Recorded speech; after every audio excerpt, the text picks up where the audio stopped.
প্রথম জিনিস হচ্ছে that it was a teachers program. What can you expect, মানে টিচাররা কি করবে? So, because it is a teachers program, the arrangement was made accordingly. Nobody expects that teacher okhane giye violence korbe, mardhar korbe. This is not expected. But sir, the program ta ঘোষণা ছিল তালা লাগাও কর্মসূচি, মানে সেখানে মানে ওই প্রোগ্রামটা কি ফলো করা হয়েছিল? It was বাইরের লোক ছিল, তাহলে সেই বাইরের লোকগুলো নিশ্চয়ই করবে। এক মিনিট, তালা লাগানোর কথা ছিল কিন্তু তালা লাগানো হয়নি। ইট ইজ এ ডিফারেন্স, মানে হিউজ ডিফারেন্স। তালা লাগানো আর তালা ভাঙানো দুটো আলাদা জিনিস আছে।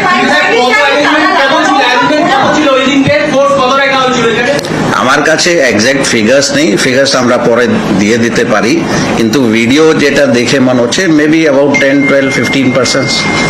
পরে পরে পরে অরব ফোর্স এসছে, ওটা আস্তে আস্তে অরব ফোর্স এসছে, বাট এক্সাক্ট আপনি নবান্নে নিজে বলেছেন যেটা আনডিজারেবল একটা ইনসিডেন্ট,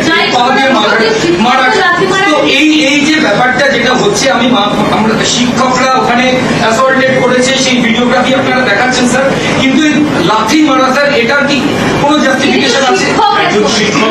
ওকে, প্রথম হচ্ছে যে অফিসার যার এগেনস্ট এরকম অ্যালিগেশন এসছে, আপনারা ওর মেডিকেল রিপোর্ট একটু দেখলে ভালো হবে, ওর কি রকম ইনজারি হচ্ছে। প্রথম তো হচ্ছে ইট was a teachers programme, nobody expects টিচাররা পুলিশকে মারবে, এটা কারো এক্সপেকটেশন ছিল না, তবু মারা হয়েছে।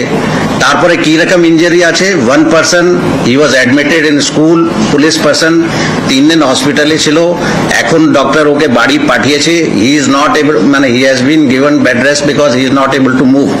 14 দিন বেড রেস্ট আছে, তারপরে ওর এমআরআই হবে, ও নর্মাল কতদিন হাঁটতে পারবে এটা তো পরে প্রশ্ন আসবে, কিন্তু এইরকম এক্সপেক্টেড আছে কি, মানে টিচাররা এইভাবে কোনো পুলিশ পার্সনকে মারবে? This is first. সেকেন্ড, যে অফিসারের এগেনস্ট অ্যালিগেশন বলা হচ্ছে, ওর ইনজারি গ্রয়েন এরিয়াতে আছে, চেস্টে আছে, ওর কানের উপর চড় মারা হয়েছে। ইয়ার ড্রাম যদি ওর ইনজারি হতো তাহলে কে দায়ী থাকতো? ওর চশমা যেটা পড়া আছে, চশমা ব্রোকেন, ওর চোখে যদি কোনো ইনজারি যদি হতো তাহলে কে দায়ী? মানে এখনো পর্যন্ত কেউ দায় নেয়নি।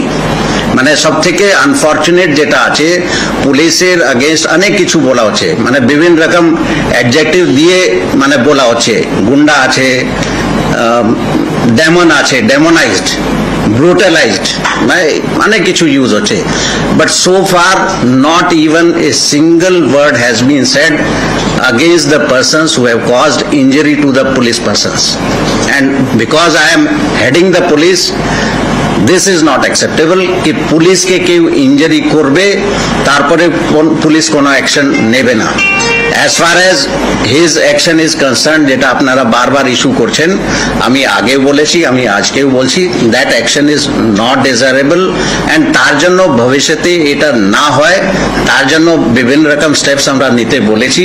It is not only that এই ইনসিডেন্টের পরে এটা বলা হচ্ছে, আগেও we have discussed how to deal with police, কিভাবে পেশেন্টলি, কিভাবে মানে আরজি করে, তো আমরা বহু কিছু দেখেছি, তখন তারপরে অনেকবার বলা হয়েছে, অনেক আমাদের কারেক্টিভ স্টেপস নেওয়া হয়েছে, অনেক ট্রেনিং দেওয়া হয়েছে পুলিশ পার্সনসকে। So it is not that this is related to only this incident, বিভিন্ন জায়গায় আমরা বিভিন্ন রকম স্টেপস নিই, কারেক্টিভ স্টেপস, মানে পুলিশের ভুল হতেই পারে নিশ্চয়ই, কিন্তু ভুল আবার রিপিট যাতে না হয় তার জন্য উই কিপ অন ডিসকাসিং। এটা আমাদের প্রত্যেক সপ্তাহে এখানে দুবার অ্যাটলিস্ট আমরা সিনিয়র অফিসার যারা আছে ওদের সঙ্গে মিটিং করি, every Monday, every Friday, and all these issues are discussed. আমাদের থানার লেভেলে অফিসার যারা আছে বা বিভিন্ন অফিসার যারা আছে ওদের সঙ্গে প্রত্যেক মাসে আমাদের মিটিং হয়, and all these issues are discussed, raised, and it is minuted, and then copy is given to them that কিভাবে কি করতে হবে। বারবার মানে অ্যাটলিস্ট লাস্ট 6 মাসে আপনারা দেখতে পারবেন, অ্যাটলিস্ট 6 মাসে আমাদের মাইনিউটসে ক্লিয়ারলি লেখা আছে how to deal with police, how to deal with elderly, how to deal with মহিলা, এইগুলো বিভিন্ন সময় ওরা ইনস্ট্রাকশন দিই, and it is not restricted to once. প্রত্যেকবার যখন আমরা থানা যাই, অ্যাটলিস্ট আমি যখন যাই, আমি এই ইস্যু আবার রিপিট করি Not only that, we give several instructions, but these are instructions we do not restrict to ki incident হয়ে যাবে তারপরে আমরা বলবো. Every time, whenever we interact with officers, we give these kind of instructions. আউটসাইডাররা ছিল, আপনাদের specific unit আছে, SP আছে, যদি আউটসাইডাররা থাকে সেই ইনপুট আপনাদের কাছে থাকবে না? কোনো আউটসাইডার টিচারদের র্যালিতে ঢুকে গোলমাল করতে পারে কিনা সেই অনুযায়ী আপনারা ব্যবস্থা রাখবেন না?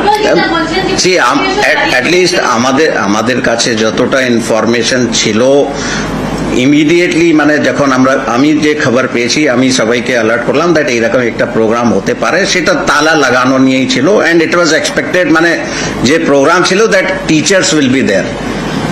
এবার টিচারের সঙ্গে বাইরের লোক এসছে, এটা তো আমরা ওখানে যখন পৌঁছেছে কিছু লোক তখন আমরা কনফার্ম হয়েছি দ্যাট বাইরের লোকও আছে and during investigation we are sure outsiders were present. No, the cases are under investigation, so we are not revealing, but we have identified. আমরা তদন্তে আমরা আইডেন্টিফাই করেছি, but because the case is under investigation, we are not revealing the identity. আপনারা বলছেন বাইরের লোক ছিল, petrol জ্বালিয়ে দেওয়ার কথা আমরা ভিডিওতে দেখছি, কাউকে গ্রেফতার করা গেল না কেন? মানে যে বলেছে পেট্রোল দিয়ে জ্বালিয়ে দেবো তার নামও প্রকাশ্যে এসেছে, প্রতাপ রায়, এখনো অব্দি কেন গ্রেফতার হচ্ছে না? No, see, arrest is part of investigation. Whatever necessary action is needed, that will be done. এটা করা হবে। এনকোয়ারি শুরু করেছেন রিটন দাস, যাকে ঘিরে একটা কন্ট্রোভার্সি আপনারা তার রোলে দিয়েছেন, তাহলে ইনিশিয়ালি আপনারা যখন এফআইআর রুজু করলেন তাকে আপনারা কেস রেজিস্টারের দায়িত্ব দিলেন। গতকালকে আপনারা কোর্টে যে ডকুমেন্টস করে জমা করেছেন, কোর্টের রেকর্ড অনুযায়ী গতকাল বিকাল পর্যন্ত কিন্তু কেস নাম্বার 159 সেটার আইও হচ্ছে রিটন দাস। তাহলে সেটা গতকাল আপনারা যদি চেঞ্জ করে থাকেন ঘটনার পরে রাত্রিবেলা করে, তাহলে কালকে কোর্টে যে কপি ফরওয়ার্ড করলেন সেখানে তো আইও চেঞ্জ হয়েছে কিনা সেই অর্ডারের কপি অনুযায়ী পাঠানোর কথা ছিল। ওকে, ইয়েস, আচ্ছা ঠিক। আই ডোন্ট নো, মানে আপনারা কলকাতা পুলিশের কিভাবে সিস্টেম হয় থানাতে, এটা আপনারা জানেন কিনা? There is a system called file, মানে যে ডিউটি অফিসার থাকে he will maintain the file, so all the incidents will be attended by him and normally যখন কোনো এফআইআর হয় হি ইজ দ্য আইও। মানে this is the practice, this practice is going on in Kolkata police, অনেকদিন ধরে এই practice আছে।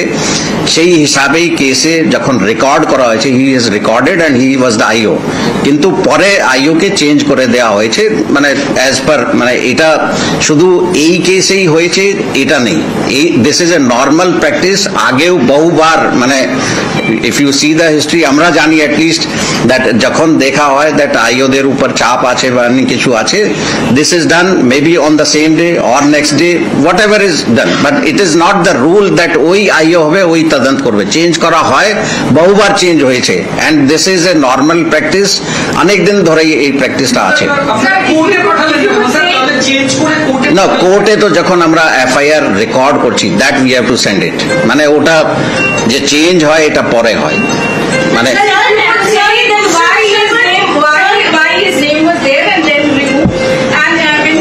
no, it is his name was there যখন কেসটা রেকর্ড হয়েছে, his name was there when the case was recorded.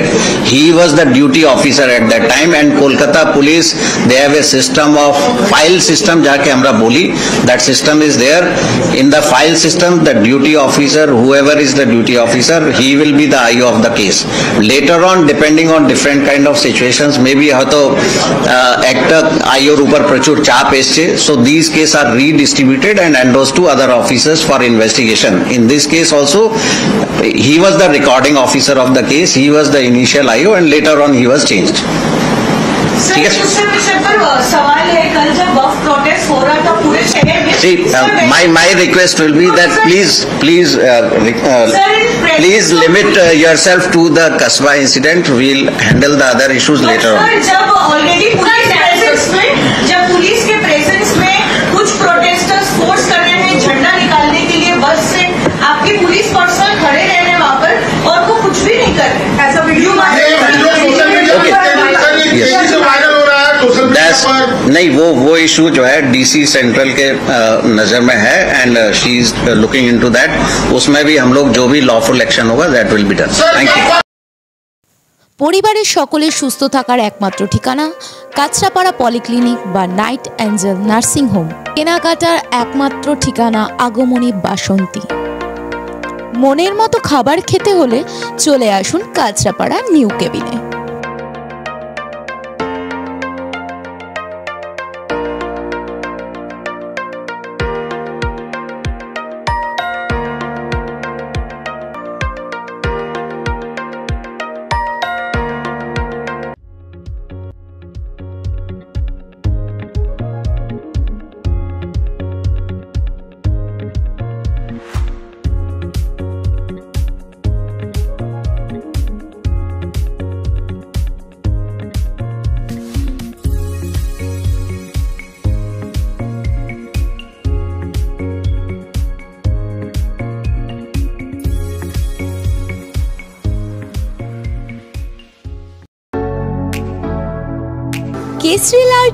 Kesari light house এবং Kesari light house নিজেদের রান্নাঘরকে আরো অত্যাধুনিকভাবে সাজাতে সমস্ত কিছু পেতে চলে আসুন নৈহাটি গৌরীপুর চৌমাথা বাজার কেসরি লাইট হাউস।